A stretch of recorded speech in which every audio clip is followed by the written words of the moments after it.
Catatan Presiden RI.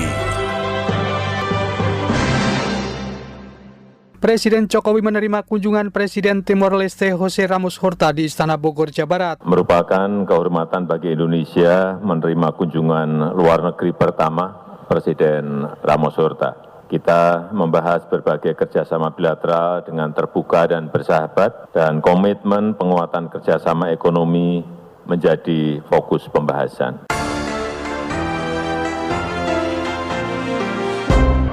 Presiden Jokowi menghadiri puncak peringatan Hari Anak Nasional tahun 2022 di kawasan Kebun Raya Bogor, Jawa Barat. Lagi saya mengucapkan Hari Anak Nasional kepada anak-anakku semuanya, belajar terus ya.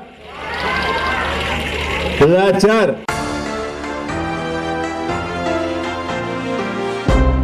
Inilah catatan Presiden RI, catatan tentang kegiatan Presiden Jokowi dalam menjalankan roda pemerintahan dan kenegaraan pada pekan ini. Bersama saya Musli, inilah catatan Presiden RI selengkapnya.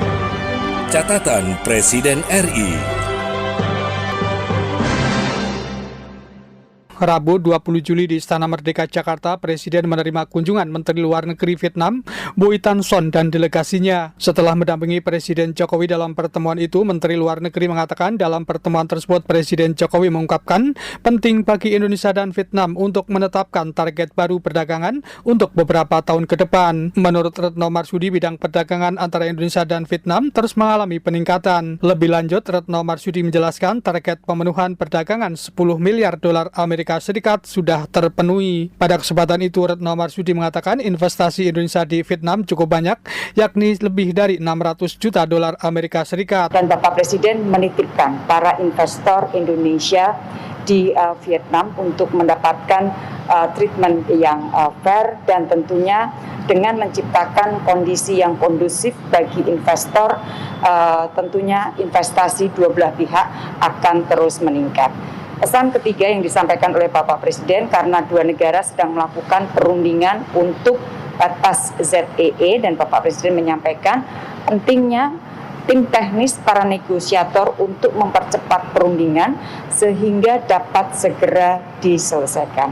Nah, di dalam kunjungan kehormatan tadi, Menteri Luar Negeri Vietnam antara lain menyampaikan penghargaan atau congratulation, selamat kepada Indonesia dalam memanage COVID-19, kemudian leadership Indonesia di G20. Menteri Luar Negeri Retno Marsudi juga menjelaskan Menteri Luar Negeri Vietnam pada pertemuan itu mendukung Indonesia menjadi ketua ASEAN pada tahun 2023 mendatang. Selain Menteri Luar Negeri, Retno Marsudi turut mendampingi Presiden dalam pertemuan itu Sekretaris Kabinet Pramono Anung. Rabu 20 Juli masih dari Istana Merdeka Jakarta, Presiden memimpin rapat intern dengan sejumlah menteri anggota Kabinet Indonesia Maju membahas kebutuhan gula nasional. Menteri Pertanian Syahrul Yassin Limpo dalam keterangan persnya usai mengikuti rapat tersebut menjelaskan Presiden minta dalam waktu dekat ada langkah bersama antar kementerian dan lembaga untuk mempersiapkan kebutuhan gula nasional. Menurut Syahrul Yassin Limpo, kebutuhan gula nasional secara umum sebesar 7,3 juta ton. Lebih lanjut, Syahrul Yassin Limpo menjelaskan kebutuhan gula konsumsi sebesar 3,2 juta ton dan gula industri 4,1 juta ton. Pada kesempatan tersebut, Menteri Pertanian Syahrul Yassin Limpo mengakui produksi gula nasional masih sangat rendah, sekitar 2,35 juta ton. Syahrul Yassin Limpo mengatakan Presiden Jokowi dalam rapat tersebut minta agar dilakukan langkah terutama memperkuat gula untuk konsumsi. Dan produksi gula nasional kita memang masih sangat rendah, 2,35 juta ton. Oleh karena itu, Bapak Presiden mintakan agar langkah untuk memperkuat gula konsumsi harus dilakukan, berarti ada 850 ribu ton untuk dipersiapkan. Saya mendapatkan perintah bersama menteri lain, Menteri BUMN lebih khusus untuk mempersiapkan baik rawat ratun dari tebu maupun bongkar ratun. Artinya ada lahan-lahan intensifikasi dan lahan-lahan ekstensifikasi yang harus digarap secara bersamaan. Sementara untuk gula-gula industri masih diharapkan secara bertahap kita akan masuk, tetapi apa yang ada sekarang kita berharap dapat kita pertahankan untuk bisa memenuhi kebutuhan industri kita. Selain itu, Menteri Pertanian Syahrul Yassin Limpo menjelaskan Presiden Jokowi terus memantau masalah pangan sekali dalam seminggu. Dalam rapat tersebut, menurut Syahrul Yassin Limpo, Menteri BUMN juga diberikan arahan dan kementerian teknis lainnya memberikan dukungan agar Kementerian BUMN melangkah lebih cepat memperkuat kebutuhan gula, terutama gula konsumsi. Selasa 19 Juli di Istana Kepresidenan Bogor, Jawa Barat, Presiden Jokowi menerima kunjungan Presiden Timor Leste Ramos Horta. Setelah melakukan sejumlah acara seperti veranda talk, menanam pohon, dan pertemuan bilateral, Presiden Jokowi dan Presiden Timor Leste melakukan keterangan pers bersama. Presiden Jokowi pada kesempatan itu menjelaskan kedua negara sepakat untuk terus meningkatkan perdagangan antar kedua negara. Dengan melihat tren perkembangan hubungan perdagangan yang terus positif, saya yakin perdagangan dua negara bisa terus ditingkatkan. Yang kedua, kita juga sepakat untuk memperkuat konektivitas baik darat maupun laut. Untuk jalur darat, saya harapkan peluncuran trayek bus rute Kupang-Dili dapat segera dilakukan. Dan untuk konektivitas laut, saya menilai pentingnya untuk membuka rute kapal Kupang-Dili-Darwin. Ketiga, kita juga sepakat untuk memperkuat pembangunan perbatasan. Saya harap pembangunan PLBN Napan dapat selesai tahun ini dan saya juga mendorong agar Joint Border Committee dapat dilakukan kembali. Keempat, saya menyampaikan komitmen BUMN dan perusahaan-perusahaan Indonesia untuk berpartisipasi dalam pembangunan di Timor Leste termasuk di bidang infrastruktur. Yang kelima, saya mendorong kedua negara dapat segera menyelesaikan bilateral investment treaty. Nilai investasi Indonesia di Timor Leste saat ini mencapai 818 juta US dollar, terutama di sektor perbankan, migas, dan telekomunikasi. Selain kerjasama ekonomi, kita juga membahas isu terkait penyelesaian negosiasi perbatasan, dan saya menekankan pentingnya kedua negara untuk segera menyelesaikan dua segmen perbatasan darat yang tersisa, yaitu segmen Noel Besi Citrana dan segmen Bijaya Sunan Open. Usai pertemuan bilateral, Presiden Jokowi dan Presiden Ramos Horta menyaksikan nota kesepahaman atau MOU yang telah disepakati kedua negara. Pada pertemuan bilateral itu, Presiden Jokowi didampingi oleh Menteri Sekretaris Negara Pratikno, Menteri Pertanian Syahrul Yassin Limpo, Menteri Luar Negeri Retno Marsudi, Menteri Perdagangan Zulkifli Hasan, dan Menteri Perhubungan Budi Karya Sumadi. Senin 18 Juli di Istana Merdeka Jakarta, Presiden memimpin rapat kabinet terbatas yang membahas tentang evaluasi pemberlakuan pembatasan kegiatan masyarakat. Menteri Kesehatan Budi Gunadi Sadikin dalam keterangan pers usai mengikuti rapat menjelaskan, Presiden mendorong jajarannya agar mempercepat pemberian vaksinasi penguat atau booster bagi masyarakat. Menurut Budi Gunadi Sadikin, pemerintah akan mewajibkan vaksinasi penguat sebagai syarat dalam sejumlah kegiatan di masyarakat. Lebih lanjut, Menteri Kesehatan mengatakan Presiden juga mengarahkan agar vaksinasi penguat kepada jemaah haji yang baru pulang dari Arab Saudi. Beliau juga menyampaikan karena ini banyak jemaah haji yang baru pulang.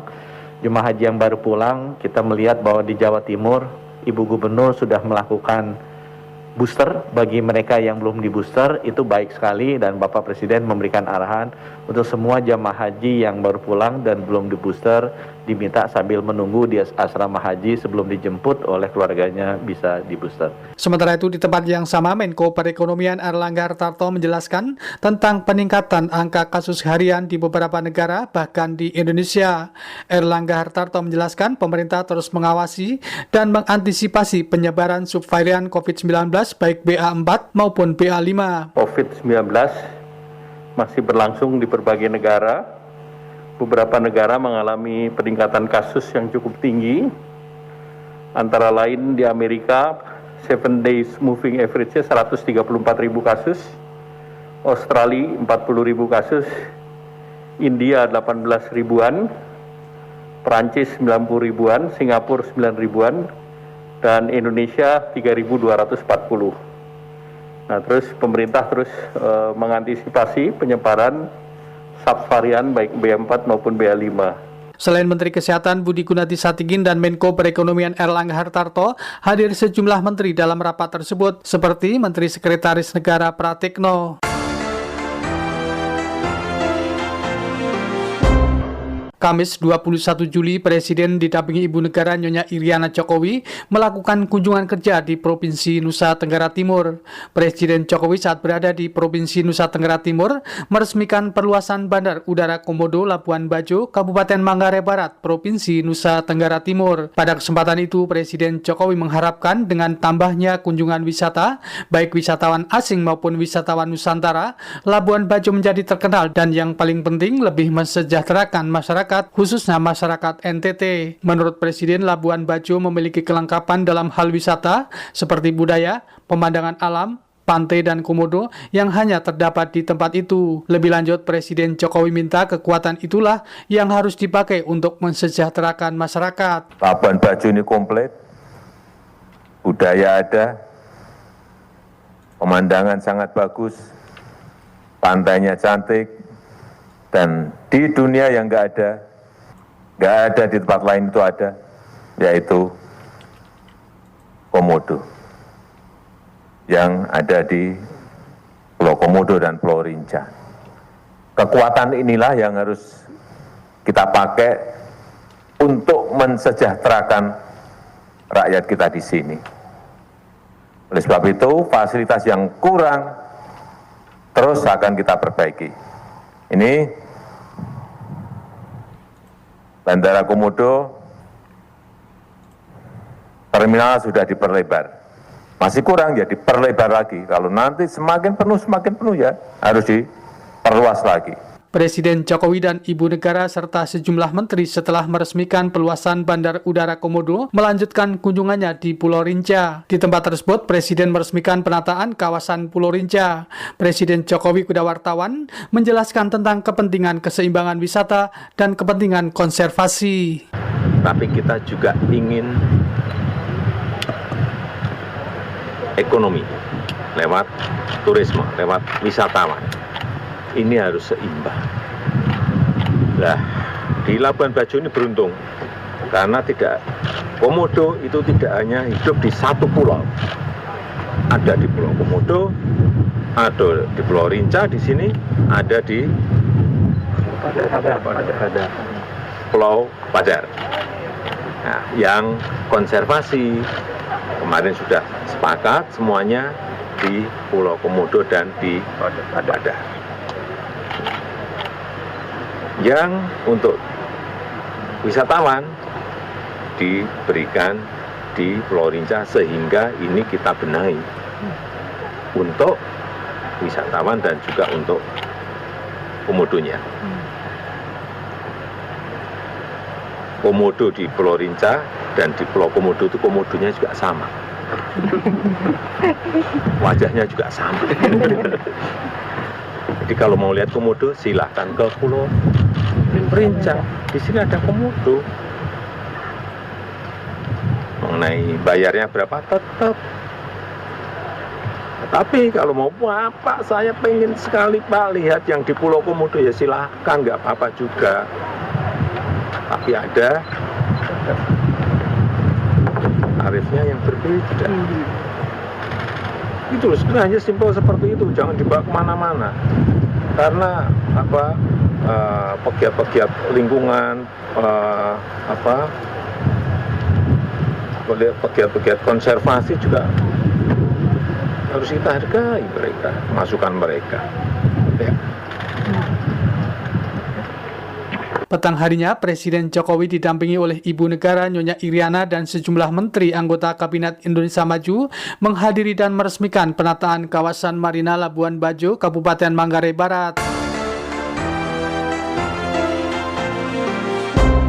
Jumat 22 Juli pada hari kedua kunjungan kerja di Provinsi Nusa Tenggara Timur, Presiden Jokowi meninjau proyek pengembangan sarana hunian pendukung kawasan pariwisata di Kampung Baru Labuan Bajo. Pada kesempatan itu, Presiden mengatakan pemerintah terus berupaya meningkatkan kualitas rumah swadaya untuk usaha pondok wisata di kawasan Labuan Bajo. Menurut Presiden, penataan kawasan itu bertujuan agar masyarakat sekitar bisa mendapatkan manfaat dari kegiatan pariwisata. Agar hunian-hunian yang ada itu bisa juga mendapatkan manfaat dari adanya pariwisata yang ada di Labuan Bajo.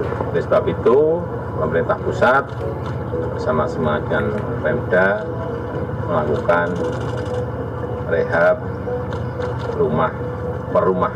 Ada yang untuk dari rumah biasa menjadi pelaku usaha kios, kemudian dibuat homestay, sehingga pariwisata di Labuan Bajo ini betul-betul juga memiliki manfaat untuk yang kecil-kecil, bukan hanya untuk yang bintang 4 dan bintang 5 atau bintang, tapi yang kecil-kecil itu juga bisa mendapatkan manfaat sehingga naik kesejahteraannya.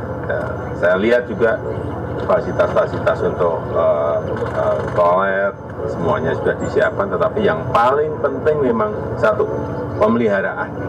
Yang kedua, sampah, juga kebersihan. Presiden yang didampingi Ibu Negara Nyonya Iriana Jokowi juga meresmikan sistem penyediaan air minum YMC 2 di Kabupaten Manggarai Barat, Nusa Tenggara Timur. Turut mendampingi Presiden Menteri PUPR Basuki Hadimulyono, Sekretaris Kabinet Pramono Anung, Menteri Perhubungan Budi Karya Sumadi, Menteri Pariwisata dan Ekonomi Kreatif Sandiaga Uno, serta Menteri Komunikasi dan Informatika. Setelah selesai melakukan rangkaian kegiatan di Provinsi Nusa Tenggara Timur, Presiden Jokowi dan rombongan kembali ke Jakarta.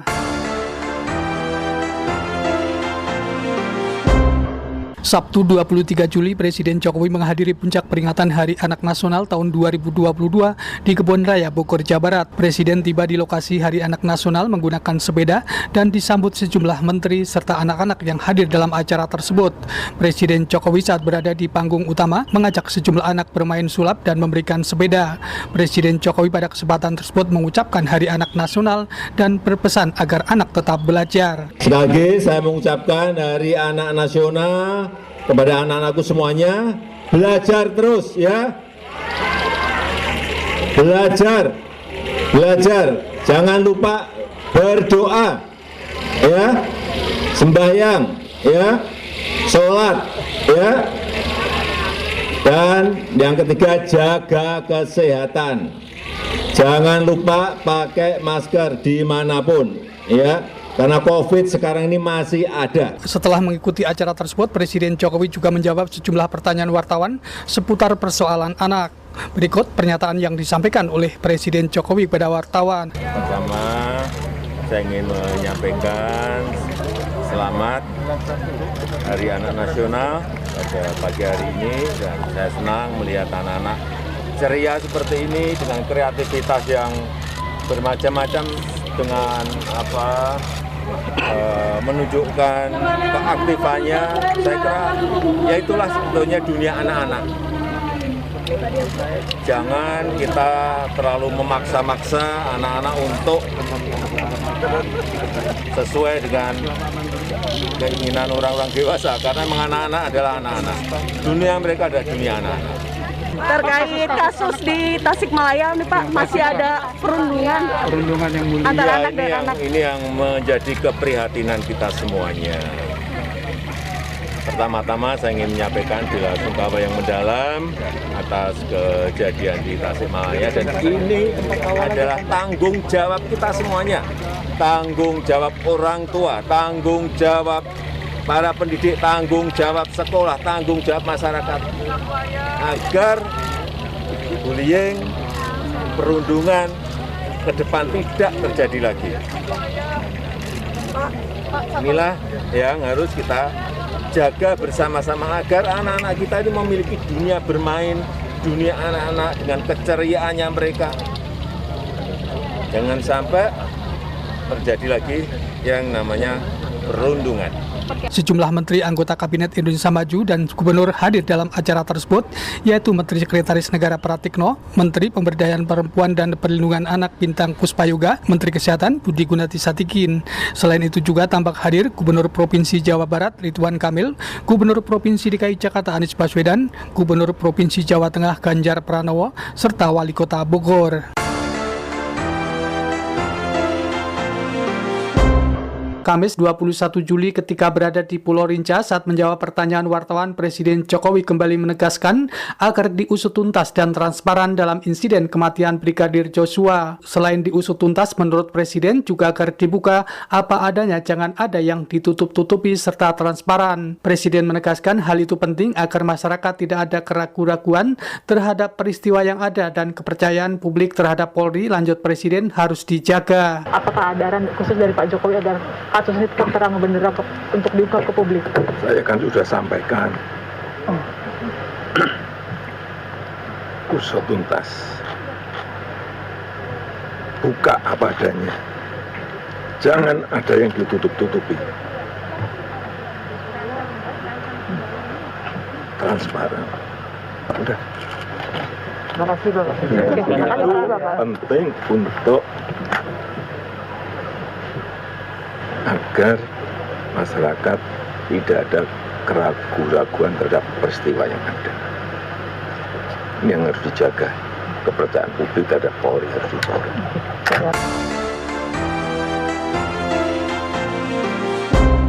Demikian catatan Presiden RI pekan ini. Saya Musli dan Muhammad Rizkianto melaporkan.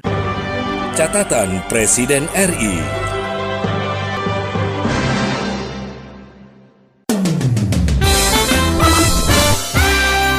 Elsington News in Talk.